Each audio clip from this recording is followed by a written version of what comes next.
संतोष के पापा बोल रहे हैं सर। जी नमस्कार सर।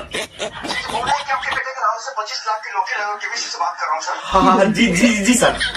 मोहम्मद नाम से बात कर रहा हूँ सर। आप जल्दी बना दीजिए। हाँ है मेरे पास है सर, है मेरे पास आधार कार्ड पैन कार्ड, हम दे देते हैं। आधार कार्ड पैन कार्ड का जल्दी जाकर फोटो कॉपी करा। सालाकारी के जिंदगी भर हमारे ये काम बा। बाबूजी हमारे इतना पैसा वाला था, कहियो हमारे से खाली ये माले जाले के नौकरी करवाओ। परेशान हो गए बारी, इतना काम करके साला सब लड़का एकदम घूमल ऐसे। हम खाली ये बाबूजी के चक्कर में सालाकारी के हम का करूँ। हम ऐसा नौकरी हमरा करे के माल जाल के साला के खियावे के पड़ेगा खाली।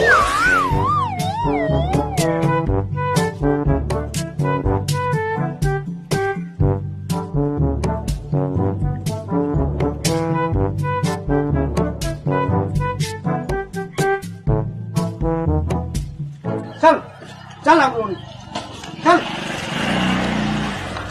पूरा हम शान उन देले बाड़ी आ चुपचानी खा लिए आ न खाबे ना तो मरिया पर ले। राजीव निषाद मानपुर 10,000 भादों में ले ली 10,000। बाबूजी हाँ न खाइयो, खिया के जल्दी आ, सबको ने पैसा लावे जाए को बताओ। न खाइए तो हम जबरदस्ती खियाऊ का।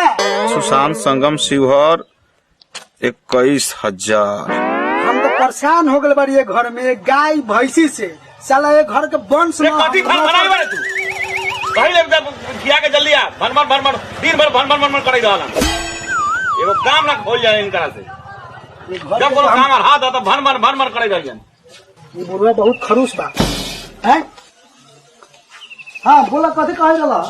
एगो काम तोरा अगर दे दे तो भर मनाई रहा दिन भर जा। सबके तो बाल बच्चा एकदम घूमे रहा, हमरा एकदम नौकर बना के घर में रख देले बा। नौकर बना के रख ले बढ़िया तोरा। जा सब कने से जाके पैसा लिया वो। तू ना चल जा। हम चल जाऊ पैसा लावे। ये वो काम तोरा से ना हो वाले। घर जाके ले क्या हम चल जाऊ पैसा का कसी तो नहीं करिए यहाँ रखे घरे। हम जाऊ पैसा लावे। हो बाबूजी हो हमरो 50 रुपया दो ना। 50 गो न सुनेला 50 गो। एक पैसा के आदमी ना और 50 गो रुपया ही करा दिए नहीं उड़ावेला। एक पैसा के आदमी ना 50 रुपया ही करा दिए। पैसा आदमी बा भन रुपया हमरा न दिलक है। इतना पैसा सबके बाबूजी दिले बा। हमरा 50 रुपया पर आफत बा। ये घर से तो हम परेशान हो गए। साला के घर के हम नौकर बन गए घर के। रे कथी कहियो तोरा बाबूजी कथी कहियो तोरा जाई बढ़िया हम तो कथी भन बनाई कथी बड़ी जाए बढ़िया। कहाँ कुछ हम मन बनाए 50 रुपया एक पैसा के आदमी ना 50 रुपया देता। कितना दिन से देखे तोरा भर बनाई। इतना कोच के बोल रहा है कि साला साइकिल गिर गया। हमरा बोले से साइकिल गिर रही है। उठा साइकिल उठा। हमरा बोले से साइकिल गिर रही है। हमरा बोले से साइकिल गिर रही है ना। एक पैसा के आदमी ना बने तू। पूरा दिन भर बैठ के सबके जोड़े ताश खेले रहे हमारा लड़का सबके जोड़े। हम एको पैसा के आदमी ना बारी। एक पैसा के आदमी ना बने तू। फिर गिर गए पूरा बात से फिर गिर गए। हमरी आवाज से साइकिल गिर रही है ना। हमरी आवाज से साइकिल गिर रही है। जाकर चुपचाप सब करने से पैसा लेके आवा। बड़का इतना बोले पैसा कमाए हम इतना पैसा तोरा एक दिन बाबूजी हाँ बड़का पैसा कमा के देखते बुढ़ा गई हम। सुन लो तो देख लिया देखा तो हम कितना पैसा कमा लो तू। ये देखते बुढ़ा हो गई हम। परेशान हो गए बारी ऐसा बाप से हम। सालाकारी के घर में हमारा नौकर बना के रख दिले बा। सब लड़का से हीरो बन के घूमल हमरा नौकर बना दिले बा।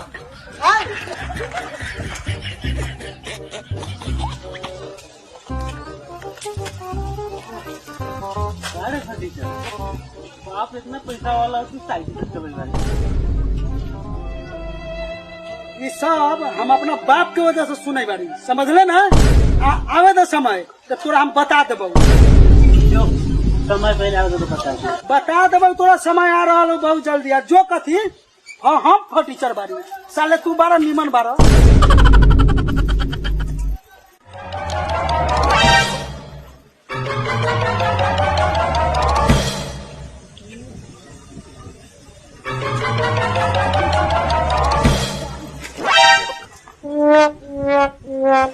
है जा ई तो पंक्चर हो गई रे मनीष।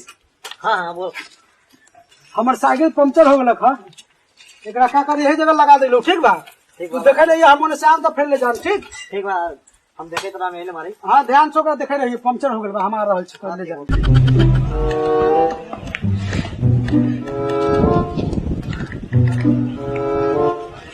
अरे कहाँ जाई गाड़ी हम शिवहर जाई गाड़ी चलबे का 12 फाटल फाटल पैंट पहनले बारे बाबू कपड़ा न खरीद दो।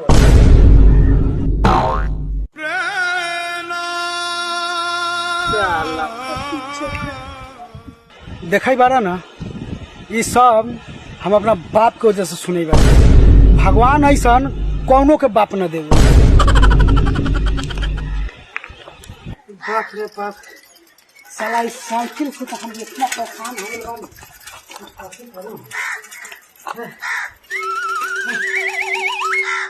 हाँ हाँ बाबू जी आ गेलो। हाँ आ गेली कौन कौन दिलो पैसा? न दिलो कोनो पैसा न दिले कौन पैसा? हम गेबे न कलिए तो कहाँ से पैसा देता।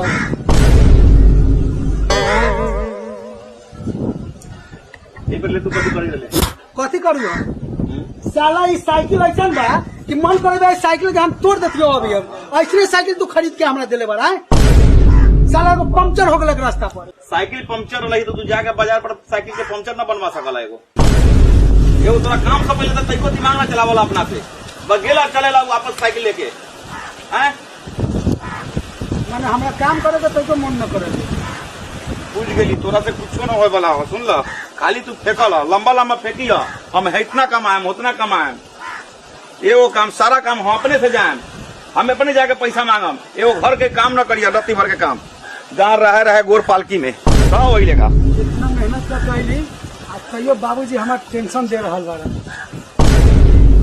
देख लेली ना अपने सब ऐसने बाप हो गई ऐसने बाप जब बेटा का दुख दर्द न समझे।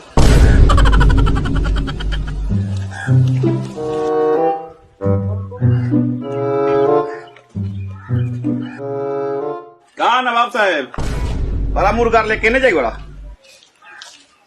बाबूजी हम आ रहल बाड़ी तक जगह से घूमले वही बाड़ी तो तक सब जगह देखई बड़ी हम यही जगह से आबैले 10 मिनट में आबैले 5 मिनट में आबैले जाला तो पूरा दिन भर गायब रहला। चुपचाप रह जाके देखा यहाँ ले गाय लगाए ना आवे खाए पानी पड़ गला हो में मकई में ये खड़ा हम के गाछी में रहा जनवा बैठा आराम से हम आबैले देगा चौक पर से यहाँ वहाँ जाए के भटके के जरूरत ना आवारा लेखा ठीक है। आवारा गर्दी तो और खूब देखैले हम रोज के रोज चुपचाप बैठा पूरा देखा पूरा गाछी में आम उजर गल है फिर उन्हें जाके कोनो घसवाइन से ना आवे। हमार बाबूजी बा ना एको मिनट हमरा चैन से न बैठे देवे केनहू हम जान तो हमरा जाए न दी जाके हई काम करो हऊ काम करो हऊ काम करो हऊ काम करो सब काम करे रहा ठीक बा जाए जाए हम दे साफ हमरा नौकरे समझ के रख ले भाई बुढ़वा ये बुढ़वा बा ना एकदम हमरा नौकर समझ ले बा। बाप रे बाप हमर तो बुझाए पे कंठे जड़ गलक इतना गरम पानी पियल है बुढ़वा भर सुखाई गरम पानी पी के गरमाए रहले हमेशा।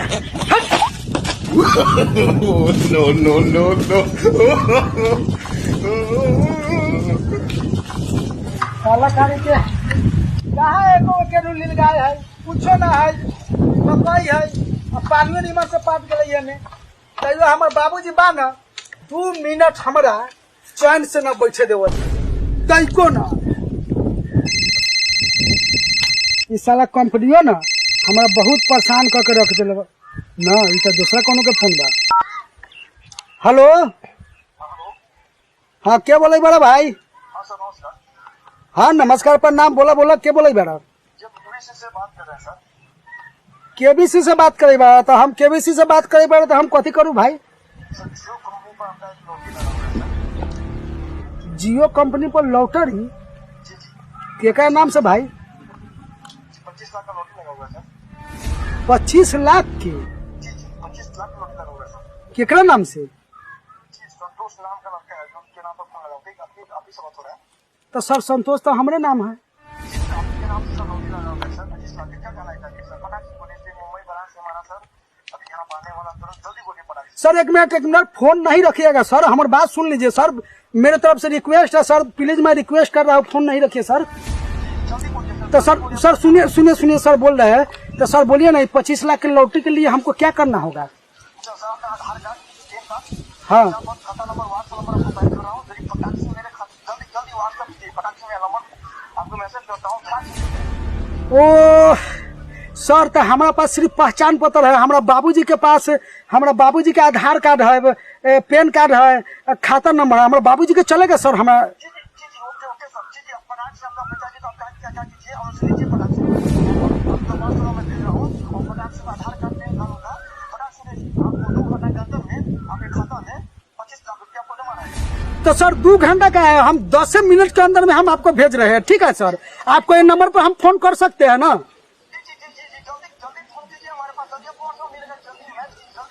बिल्कुल सर, हम अब अपना बाबूजी से जाकर पहले बात करते हैं, ठीक है सर? चलिए ठीक है सर, ओके सर। अब तो मजा आ गई, हमारे बाबूजी तो हमारा करोड़ खाओ, हम एको पैसा के आदमी ना बारी, साला मैं बनूंगा करोड़पति। चलो बाबूजी को पहले बता दो।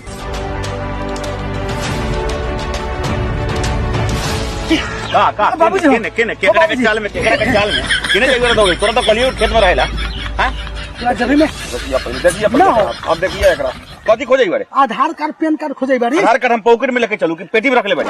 हमरा मोबाइल पर फोन आ रहा है, हाँ 25 लाख के, जानला उनको कहिए ना 25 लाख या तोरा मोबाइल पर कौन साला तोरा मोबाइल पर 25 लाख के फोन कर दिला है?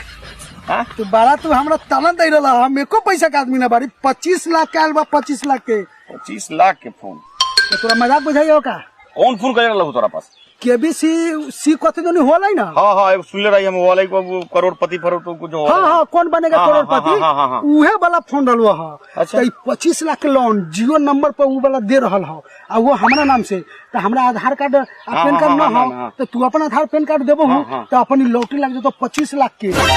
25 कथी बोले भाई? 25 लाख के हाँ 25 लाख के लॉटरी आयल है, कथी बोले भाई? 25 लाख हम कहीं लंबे से तू मेरा कॉस के 25 लाख ही लग कहा कौन है बाबूजी? न है कोनो। कथी मांगला हो तोरा?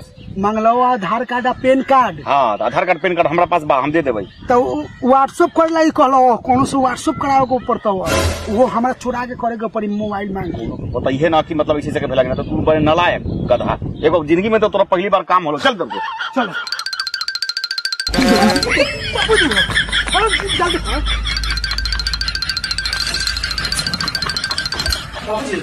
जल्दी चल, तू इधर बैठ।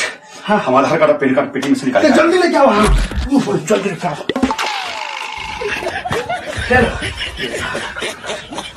हाँ आधार पेन कार्ड रुक जा, पूरा हो गया बुझाता ऊपर ना ताल ऊपर फोन कर दे देखो फोन। हाँ ऊपर फोन हो। हेलो हाँ सर नमस्ते, प्रणाम सर। हाँ नमस्कार सर, क्या हुआ आपको? आधार कार्ड पेन कार्ड जल्दी कीजिए ना, कहाँ पे आप? जल्दी कीजिए। जी हाँ हम संतोष के पापा बोल रहे हैं सर। जी नमस्कार सर। बोल रहे हैं कि आपके बेटे के नाम से 25 लाख की लॉटरी लगी, केबीसी से बात कर रहा हूँ सर। हाँ जी सर। मोहम्मद नाम से बात कर रहा हूँ सर, आप जल्दी पटाख से आधार कार्ड पेन कार्ड। हाँ है मेरे पास है सर, है मेरे पास आधार कार्ड पेन कार्ड, हम दे देते हैं। आधार कार्ड पेन कार्ड चलिए जाकर फोटो कॉपी करा। जी मैं भेज रहा हूँ व्हाट्सएप पर कहेगी फोटो कॉपी। कथी करवावे का बात सर? जी व्हाट्सएप 2 मिनट लाइन पर है। 2 मिनट रहिए सर, 2 मिनट रहिए सर, लाइन पर 2 मिनट लाइन पर रहिए। जा भेज दिए हैं लेकिन आपको। हाँ जी करवा दीजिएगा सर, देखिए कृपा होगा आपका। ना जी करवा दीजिएगा सर, बहुत परेशान है हम सर। हाँ बाबूजी आ गई। हाँ रुक जा जा रहा है सर आपसे रिक्वेस्ट है सर, करवा दीजिए सर।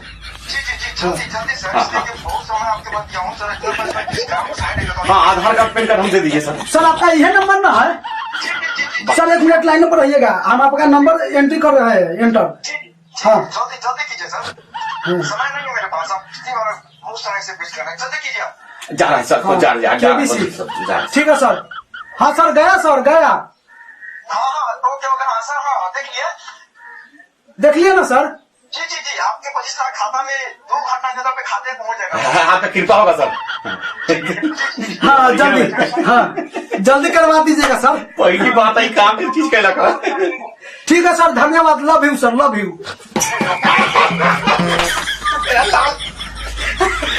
पैसा बाबूजी! पैसा दिलो, तू जाके अपना आयस करा।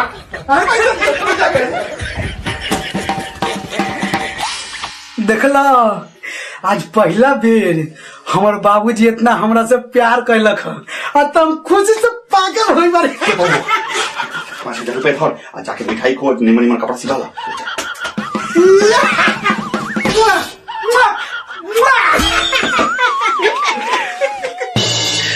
किराला का बेवकूफ, लेकिन आज पहला बेर काम कैले बनी मन। 25 लाख रुपया